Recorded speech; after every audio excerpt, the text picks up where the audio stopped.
Everyone, I hope आप लोग अच्छे हो।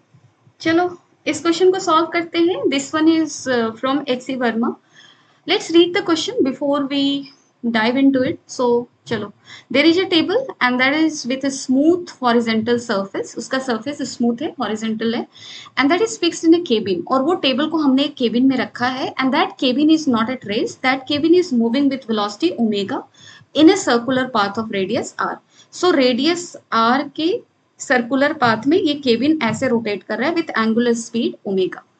Now there is a smooth groove A B of length L. Groove भी तुम्हारा स्मूथ है और ग्रूव का मतलब क्या हुआ, इन शॉर्ट समझ लो गड्ढा, कि अगर ऐसा एक टेबल है तो इतने लेंथ का हमने बना दिया गड्ढा. ठीक है, ए बी, ए से स्टार्ट हो रहा है गड्ढा और बी तक एंड हो रहा है. एंड दिस सर्फेस ग्रूव के अंदर भी जो सर्फेस है ना वो भी क्या है तुम्हारा स्मूथ है.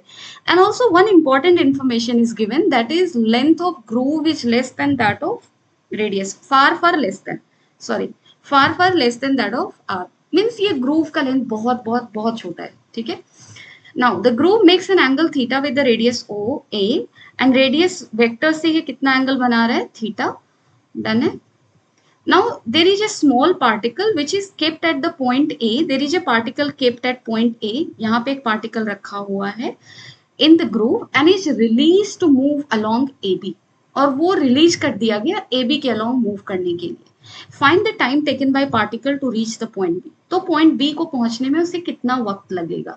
This is what we have to calculate. तो चलो एक काम करते, जब भी तुम्हें ऐसा लगे ना कि कोई भी चीज का एफबीडी बनाना है या फिर यहाँ पे जैसे टाइम निकालनी है, whatever you have to do, और तुम्हें लगे कि वो चीज एक एक्सेलरेटेड फ्रेम में रखा हुआ है, इट इज मोर कन्वीनियंट कि आप उस फ्रेम में बैठ कर इक्वेशन लिखो, ऑब्जर्व करो, फ्री बॉडी डायग्राम बनाओ. I mean, it will make your imagination more easier. इसलिए मैं टेबल केबिन के अंदर बैठकर इसको ऑब्जर्व करने वाली हूँ. सो अगर मैं केबिन के अंदर बैठती हूँ तो सबसे पहले मैं क्या करूंगी, इस बॉल पर एक लगाऊंगी फोर्स, क्योंकि मैं नॉन इनर्शियल फ्रेम में हूँ. सो बिफोर राइटिंग एनीथिंग मुझे स्यूडो फोर्स लगा लेना चाहिए, है ना, क्योंकि मुझे निकालना है कितने टाइम में ये ए से बी पहुंचेगा.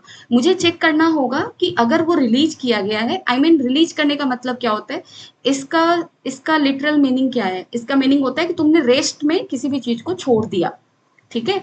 सो अगर रेस्ट में किसी भी चीज को छोड़ दिया है तो वो ए से बी तक गया है, इसका मतलब उस पर कुछ ना कुछ फोर्स लगा है, right. So we need to write its free body diagram. So अगर आप देखो तो सबसे पहले स्यूडो फोर्स मैंने लगाया ऐसा, और ये स्यूडो फोर्स का वैल्यू कितना होगा. स्यूडो फोर्स मैंने इधर की तरफ क्यों लगाया, क्योंकि इस सिस्टम का केबिन का एक्सेलरेशन इधर है, राइट. सेंट्रीपिटल एक्सेलरेशन कितना, ओमेगा स्क्वायर आर. तो स्यूडो फोर्स क्या होता है, मास ऑफ बॉडी, जिस बॉडी को आप ऑब्जर्व कर रहे हो, that into omega square R. ठीक है. So this is going to be the pseudo force. और इस ब्लॉक पे क्या क्या फोर्सेस लग रहे होंगे, चलो मैं इसको इनलार्ज करके यहाँ पे बनाती हूँ. सो नीचे mg, ऊपर n, और इधर की तरफ m ओमेगा स्क्वायर आर. अब देखो n और mg से तो हमें मतलब है नहीं, क्योंकि ये जो चीज जो ग्रूव के अंदर रखी हुई है वो तुम्हारा वर्टिकल मोशन उसका नहीं हो रहा, उसका मोशन अलोंग द ग्रूव हुआ है, यानी कि इन द प्लेन हो रहा है, जिस प्लेन में वो रखा हुआ है. प्लेन से परपेंडिकुलर कोई मोशन नहीं है, यानी कि n इक्वल टू mg होगा n में. And we are not interested in n because यहाँ पे फ्रिक्शन भी नहीं लग रहा, तो मुझे n का वैल्यू का जरूरत भी नहीं है. Just I have written it over here for your clarity. ठीक है. अब देखो m ओमेगा स्क्वायर एक फोर्स है. अब इस फोर्स, अगर बॉडी a से b जा रही है तो मुझे इसी हॉरिजेंटल फोर्स का कंपोनेंट इधर की तरफ लेना होगा, और ये कंपोनेंट कितना हुआ, m omega square r cos theta. यानी कि एक्सेलरेशन ए बी की तरफ कितना होगा बताओ, acceleration of particle across A B कितना होगा, omega square R m omega square r cos theta divided by m. So that is omega square r cos theta.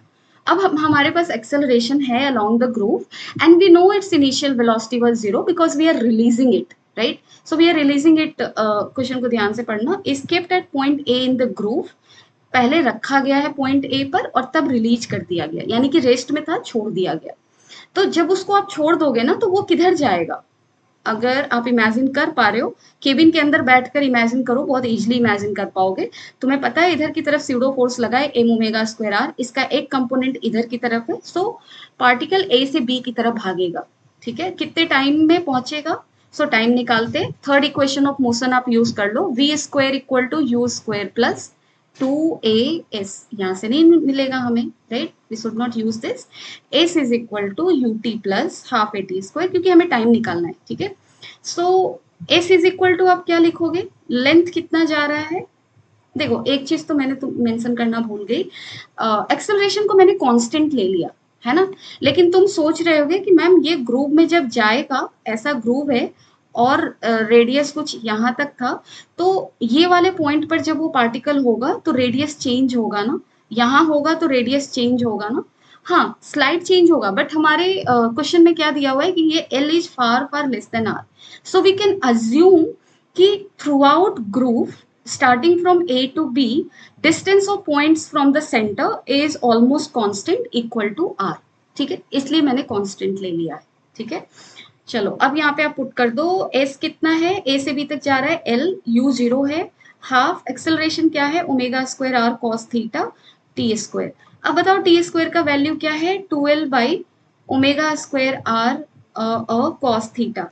So what is the value of T? देखो मैं उल्टा लिखती हूँ, है ना, कहाँ से कहाँ चली गई, 2L by omega square R cos theta. ठीक है, so this is going to be your answer. I hope you have understood it. If not, or if any doubt you are having in this question, you can ask me in the comment section. Thank you.